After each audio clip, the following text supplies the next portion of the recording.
சூரியன் உதிக்கிறதுக்கே பிராமணன் சந்தியாவந்தனம் பண்ணணும். பிராமணர் உயிர் வாழ்றதுக்கே சூரியன் உதிக்கணும், அது தெரியுமா உங்களுக்கு?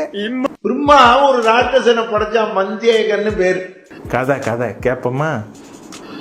படைச்ச உடனே உனக்கு என்ன வரம் வேணும்னா சூரியோதயத்தை தடுக்கணும்னா அவன் தேவையில்லாத வேண்டுதல் எதுக்கு? இவ்வளவு நல்ல ஆத்மா தஞ்சேன்னு விட்டார்.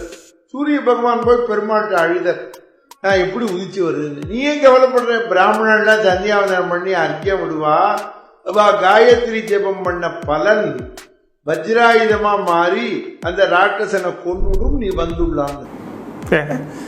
உலகத்துல பல இடங்கள்ல சில வாரங்கள் சூரியன் உதிக்கவே உதிக்காதான். அங்கெல்லாம் கொண்டு போய் ஒரு பிராமணரை வச்சு சந்தியாவந்தனம் செய்ய வச்சுக்கன்னு வைங்களேன், சூரியன் உதித்துருவான். இதுல இருந்தே நீங்க தெரிஞ்சுக்கோங்க, சூரியன் எப்போ உதிச்சு வரானோ யாரோ ஒரு பிராமணன் உண்மையா சந்தியாவந்தனம் பண்ணிட்டு இருக்கான்னு அர்த்தம். அவனை சொல்லி நிறுத்துங்களேன்டா. உங்களா